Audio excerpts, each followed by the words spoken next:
সম্মানিত আজকের পরিচিতি সভার স্নেহাস্পদ সভাপতি, এখানে উপস্থিত আজকের অনুষ্ঠানের মধ্যমণি, যার অনেক বিশেষণ আমার স্নেহাস্পদ জিল্লুর দিয়ে গেছেন। আমার মনে হয় যত বিশেষণ দেওয়া হয়েছে আরো এতটা বলার পরও আলম ভাই সম্পর্কে বিশেষণ আরো কম পড়বে, ভাড়ায় বলা মূলত উনি আমার একজন পছন্দের মানুষ, অত্যন্ত পছন্দের। সেই আলম ভাই মঞ্চে উপবিষ্ট আমার সহযোগী লড়াকু সৈনিক, পুঠিয়া থানা বিএনপির অন্যতম যুগ্ম আহ্বায়ক স্নেহাস্পদ জিল্লুর রহমান, মঞ্চে উপস্থিত বিএনপির সাবেক সভাপতি শিলমার ইউনিয়ন বিএনপি হাবিব ভাই, মঞ্চে উপস্থিত থানা বিএনপির আহ্বায়ক কমিটির অন্যতম সদস্য সোহেল সিরাজি, খাদেমুল ইসলাম আন্টুয়ে, মঞ্চে উপস্থিত শ্রমিক দলের জেলা এবং থানা নেতৃবৃন্দ, ইউনিয়ন নেতৃবৃন্দ স্থান পেয়েছে। যে কমিটির সদস্য, সভাপতি, সাধারণ সম্পাদক প্রত্যেকটা ওয়ার্ড কমিটি যারা ওয়ার্ড কমিটি হিসেবে আজকে পরিচয় পর্ব পেশ করা হবে, তাদেরকে জানাই আমার তরফ থেকে, পুঠিয়া উপজেলা বিএনপির তরফ থেকে আন্তরিক অভিনন্দন। এই শ্রমিক দল করার কারণে শ্রমিক দল একটি বিকশিত, একটি শক্তিশালী সংগঠন, এবং শ্রমিক দল শিলমারিয়া আজকের যে অবস্থা, এই অবস্থা তৈরির ক্ষেত্রে যার অবদান অনস্বীকার্য, সেটাও কিন্তু আলম ভাই।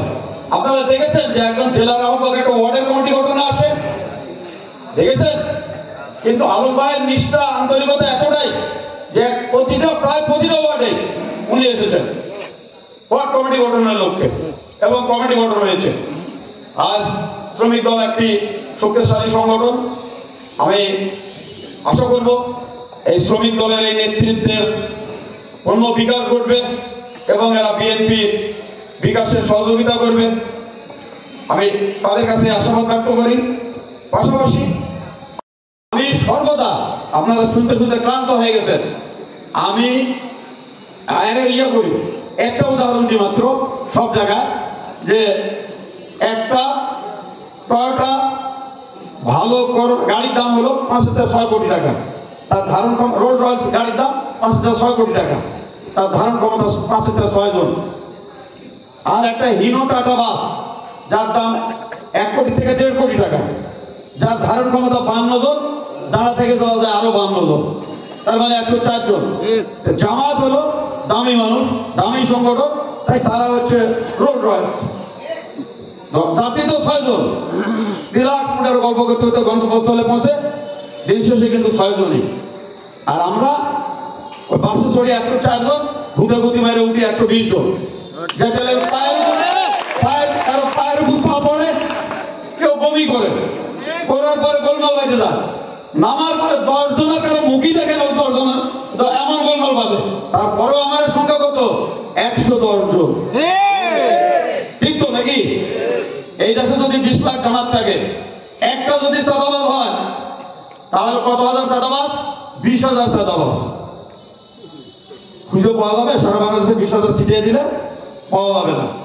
বিএনপি যদি একই হারে চাঁদাবাজ থাকে 1%, বিএনপি লোকের সংখ্যা 4 কোটি, তার মানে চাঁদাবাজের সংখ্যা 4 লাখ, জামাতের সমান হলো, ঠিক কিনা?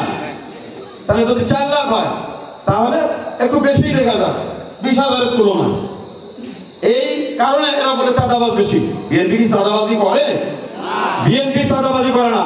যারা চাঁদাবাজি করে তারা কুলান না, তারা বিএনপি না। কারণ আমার দেশ নায়ক ভুলে গেছেন, আমার ভারপ্রাপ্ত চেয়ারম্যান সাহেব বলছেন চাঁদাবাজরা বিএনপি করে না, তাদেরকে ধরেন, আইন প্রয়োগকারী সংস্থার কাছে সোপর্দ করেন। আমরা কিন্তু এর চিনি, আমরা এদেরকে চিনি, এরা কিন্তু আমাদের গ্রুপিং এর সুবিধা নেয়। আপনারা সতর্ক থাকবেন। আমাদের গ্রুপ কিসের গ্রুপ? বিএনপির গ্রুপ আছে? আমি শিশের গ্রুপ আছে? নাই।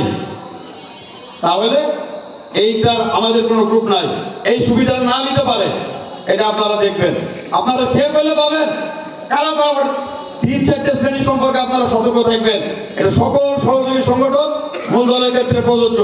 সেটা হচ্ছে আপনারা যারা দলে বড় বড় পদ দিচ্ছেন, বড় বড় প্রতিষ্ঠানের হেড বানাচ্ছেন, অর্থাৎ রাজাকার জামাত আর স্বৈরাচার আওয়ামী লীগ দুইটা মিলে কিন্তু একাকার হয়ে গেছে। আমরা মঞ্চে দাঁড়ালে আমরা জ্বালাময়ী বক্তব্য দিই আওয়ামী লীগের সম্পর্কে। আসলে আওয়ামী লীগ সম্পর্কে আমার দল কি বলছে এটা কিন্তু প্রকাশ্য মিটিংয়ে বলা মুশকিল।